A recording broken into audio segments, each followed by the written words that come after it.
Mulheres na Bíblia tiveram histórias realmente muito trágicas, e Merabi foi uma delas. Merabi foi a filha primogênita do rei Saul, e a princípio alguém pode até pensar que isso poderia lhe garantir uma vida segura e tranquila, afinal, ela era a princesa de Israel. Mas não foi exatamente isto que aconteceu. Inclusive, na antiguidade, muitas princesas tiveram vidas complicadas porque frequentemente eram envolvidas em casamentos políticos que visavam atender os interesses do reino. O caso de Merabi, porém, foi ainda mais difícil que isso, porque ela era filha de um homem que com o tempo ficou completamente perturbado. Na verdade, mesmo depois de morto, as escolhas e atitudes de seu pai lhe causaram aquela que foi provavelmente a pior dor de sua vida. E neste vídeo, você vai entender tudo o que a Bíblia diz sobre quem foi Merabi.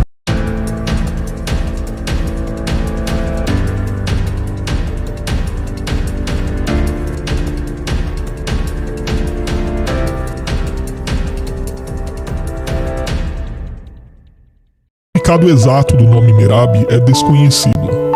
Alguns intérpretes sugerem que a expressão "de um chefe" talvez seja um sentido possível. A Bíblia também não traz muitos detalhes pessoais sobre quem foi Merabi, mas é bem provável que o nome de sua mãe fosse Ainoã, que era a esposa de Saul citada na Bíblia, embora é sabido que o rei Saul possuía concubinas. O texto bíblico ainda registra que Merabi tinha uma irmã mais nova chamada Mical. E a filha primogênita de Saul aparece primeiramente na Bíblia na ocasião em que ela quase se casou com o jovem Davi. É isso mesmo, Merabi quase foi esposa de Davi. O texto bíblico relata que após Davi ter derrotado o gigante Golias, sua fama cresceu muito em Israel. A princípio, Saul colocou Davi em uma posição de destaque em seu exército.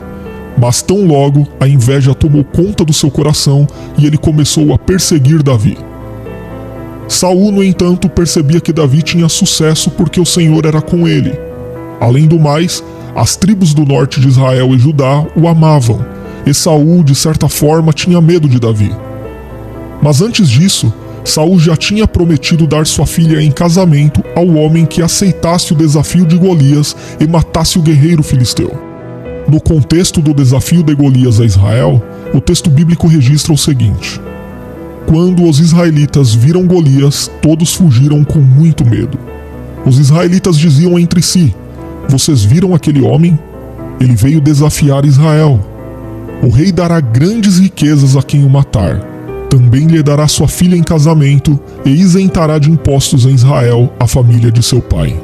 E Davi perguntou aos soldados que estavam ali ao seu lado: "O que receberá o homem que matar esse filisteu e salvar a honra de Israel? Quem é esse filisteu incircunciso para desafiar os exércitos do Deus vivo?" Repetiram a Davi o que haviam comentado e lhe disseram: "Isto é o que receberá o homem que matá-lo." Como sabemos, Davi foi o homem que, pelo poder de Deus, derrotou Golias e livrou Israel daquela humilhação. Mas Saul procurou usar essa promessa de dar sua filha em casamento a Davi não apenas para colocá-lo em sua família, mas para criar as condições favoráveis para que ele fosse morto em batalha. Nesse ponto, Saul já estava se mostrando um homem descontrolado. E foi dessa forma que Saul prometeu dar Merabi como esposa a Davi, mas ele acrescentou uma condição.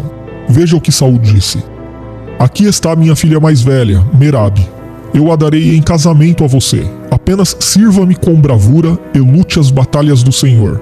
Pois Saul pensou: "Não o matarei. Deixo isso para os filisteus." Então, com essa condição de que Davi guerreasse as guerras do Senhor, Saul basicamente esperava que os filisteus matassem Davi. Mas diante da proposta de Saul, Davi alegou não pertencer a uma posição social digna de se casar com Merabi, a princesa de Israel. Então, o texto bíblico diz que quando chegou o tempo de Merabi ser dada a Davi como esposa, Saul não cumpriu sua promessa e acabou dando a moça por mulher a outro homem, chamado Adriel, o Meolatita. Esse homem era filho de Barzilai e provavelmente era um habitante de Abel-Meolá. O escritor bíblico não fornece nenhuma explicação a respeito do porquê Saul mudou de ideia e casou Merabi com outro homem. Alguns comentaristas sugerem que isso talvez tenha acontecido devido ao posicionamento de Davi ao se julgar não estar à altura de ser genro do rei. Outros, por sua vez, acreditam que essa atitude de Saul foi decorrente do seu comportamento neurótico. Àquela altura, o rei de Israel já era um homem perturbado, com seu espírito consumido pelo ódio, ciúme e raiva. Saul via Davi como seu rival e queria prejudicá-lo de todas as formas. Por fim, Merabi não se casou com Davi, mas sua irmã, mais jovem, a Mical, acabou se casando com ele. Na verdade, Saul viu no casamento de Davi com Mical a possibilidade de poder colocar Davi numa armadilha em que ele finalmente fosse morto pelos filisteus. Porém, mais uma vez, Saul não teve êxito em seu plano. E depois que Davi se tornou seu desafeto público, Saul tomou Mical, mesmo ela já sendo a esposa de Davi, e também a deu em casamento a outro homem. E depois desses acontecimentos envolvendo a trama de Saul para casar suas filhas com Davi, o texto bíblico não registra mais detalhes sobre a vida de Merabi. Dessa forma, não é possível saber como foi a sequência de sua vida ao lado de Adriel. A única exceção é um versículo em que a Bíblia informa que Merabi e Adriel tiveram ao menos 5 filhos. Mas os filhos de Merabi tiveram um final muito trágico. Eles foram entregues pelo rei Davi aos gibeonitas como consequência da traição de Saul contra aquele povo. Basicamente, os gibeonitas tinham um tipo de tratado de proteção com os israelitas, mas Saul quebrou esse tratado e perseguiu e matou muitos gibeonitas. Então, já durante o governo de Davi, houve uma grande crise em Israel, e o motivo dessa crise foi o crime cometido contra os gibeonitas no tempo de Saul. E para resolver essa questão, Davi chamou os gibeonitas e os questionou a respeito do que poderia ser feito para que o erro de Saul fosse reparado. Os gibeonitas então exigiram a morte dos descendentes de Saul. E foi nessa ocasião que provavelmente Merabi teve de enfrentar a pior dor de sua vida. A Bíblia diz que os 5 filhos de Merabi, que eram netos de Saul, foram entregues aos gibeonitas para serem mortos. Além dos 5 filhos de Merabi, os 2 filhos de Rispa, que era uma concubina de Saul, também foram mortos. E a Bíblia diz que os corpos dos 7 homens ficaram expostos publicamente, e foi nesse contexto que Rispa protegeu os corpos dos seus filhos mortos de dia e de noite, para que não fossem devorados por animais, o que seria uma desonra muito grande. E essa atitude de Rispa foi algo fundamental para que depois de meses, Davi permitisse que os restos mortais dos 7 homens, incluindo os filhos de Merabi, fossem sepultados com dignidade. Depois disso, nada mais se sabe sobre o que aconteceu com Merabi.